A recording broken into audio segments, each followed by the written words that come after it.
selamat datang di Sydney Live, Sydney Story, Australia. Hai, balik lagi bersama aku Asitada.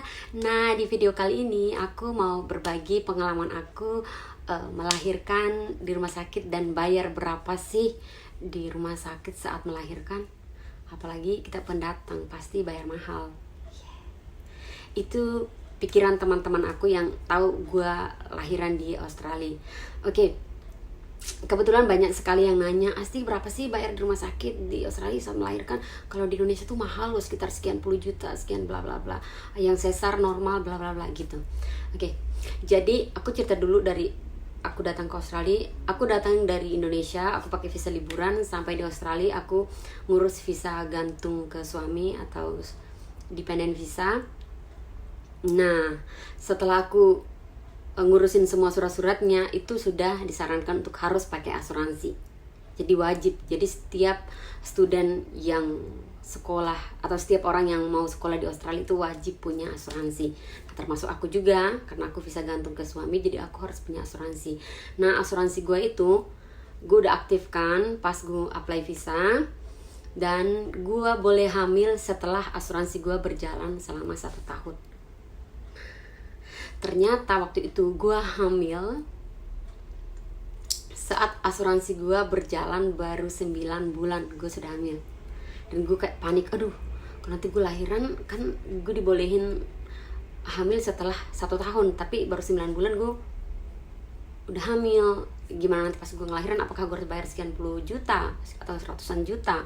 Yang aku tahu di Australia per malam, melahirkan per malam di Australia kalau tinggal dalam satu kamar itu berdua, berarti bayarnya 20 juta per kamar, per orang. Jadi dalam kamar tuh ada 2 tempat tidur. Nah, satu bayar 20 juta, yang satunya bayar 20 juta. Jadi satu kamarnya tuh 40 juta. Oke. Nah, setelah proses-proses semuanya, aku udah 9 bulan dan aku udah siap melahirkan. Aku ke rumah sakit dan aku lahiran normal. Oke. Aku lahiran normal dan aku tinggal di rumah sakit selama 4 malam 5 hari. Gue kayak deg-degan banget pas udah mau hari yang keempat gitu. Aku bilang sama suami gue, aduh, sedangkan uang yang gue sediakan cuma 100 juta. Bukan 100 juta, apa? Ya, $10.000. Jadi $10.000 ya sekitar 1 juta. Itu tabungan yang aku simpan. Terus udah 4 hari gue udah deg-degan, aduh kita harus cepat keluar nih dari sini. Kalau enggak kita bayar uang kita yang kita sediakan cuma $10.000, kalau lebih nanti bagaimana? Terus suami gue bilang, ayo semangat kita harus cepat keluar dari sini biar kita pulang ke rumah aja, nanti di rumah kan didatangin sama suster gitu. Nah, kebetulan di Australia kalau kita ibu muda itu didatangin susternya ke rumah, nanti ngajarin kita cara mandinya gimana, cara bersihin pusar kayak gimana, dan bla bla bla. Oke? Lanjut. Nah, setelah udah 4 hari, besoknya hari yang kelima, si hari ini suami gue ngebut, pokoknya kita harus keluar semua surat-surat. Kita bilang sama dokter, kita mau keluar hari ini, kita mau keluar. Dokternya bilang, dokternya belum datang dan belum ini suratnya, pokoknya hari ini kita mau keluar. Akhirnya jam 2 kita dokternya datang. Aku bilang sama dokter, aku udah baik-baik sekarang dan aku udah, ya, I feel good, I feel better. Aku bilang gitu, aku sudah baik sekarang dan aku nggak ada sakit apa-apa, aku mau keluar. Padahal gue masih lemas nih. Kaki gue baru ini masih kram gitu karena gue dibius setengah. Terus udah selesai bla bla bla, suratnya terus dikeluarin, terus dokter tanda tangan dan gue dikasih surat bla bla bla. Terus suami gue pergi ke kasir. Aku bilang, aduh, gue doa dulu, aduh Tuhan, berapa ratus juta. Terus pergi ke kasir, suami gue bawa semua kertas-kertas berkasnya sampai di kasir. Lama kali aku tungguin suami gue pulang, nggak pulang. Nah, ternyata kabar baik, begitu suami gue naik ke atas, jadi saat berkasnya masih diproses, suami gue naik dulu kasih tahu ke gue biar gue tenang gitu. Jadi aku tanya suami gue, berapa bayar? Suami gue bilang nggak ada. Aku bilang, hah? Maksud lo? Dia bilang nggak usah bayar apa-apa. Dia bilang thank you, congratulations gitu doang. Aku bilang, aku lagi masa iya sih, enggak, pasti kamu salah, kamu balik lagi tanya dulu itu barang, kertas-kertasnya kamu cek lagi ulang, kamu tanya dia. Terus suami gue bilang, iya juga ya, gue tanya ulang lagi deh. Terus tanya lagi. Nah, berapa sih yang aku bayar setelah suami gue mastiin ke kasirnya?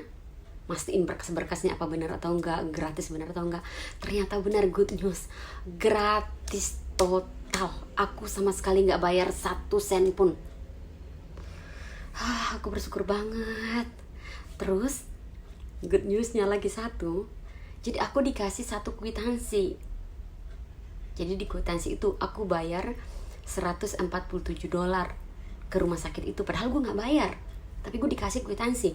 Nah, kwitansi tersebut aku klaim ke asuransi dan aku dapat. Jadi aku dapat uang 1.470.000 dari rumah sakit. Yeay. Tapi melalui aku klaim dari asuransinya. Ya, aku bersyukur banget ya. Ternyata melahirkan di Australia itu tidak seseram seperti cerita teman-temanku yang ada di Australia, katanya harus bayar inilah bla bla. Nggak semua asuransi di cover. Ternyata semua di cover sama asuransi dan aku tidak mengeluarkan uang. Aduh, puji Tuhan, aku senang banget. So, untuk kamu yang lagi hamil di Australia atau nanti mau sekolah ke Australia, mau kerja di Australia, terus nanti bersama pacar bakal hamil, bersama suami bakal hamil di sini atau gimana, nggak usah khawatir. Asal kamu punya asuransi dan kamu pakai rumah sakit umum, kamu bakal gratis kayak aku. Nah, itu saja video kali ini aku sharing. Aku nggak bisa lama-lama soalnya my baby lagi tidur dan gue harus beres-beres. Oke? Makasih diikutin. Jangan lupa like, share, dan subscribe. Bye bye. Salam dari Sydney. How are you today?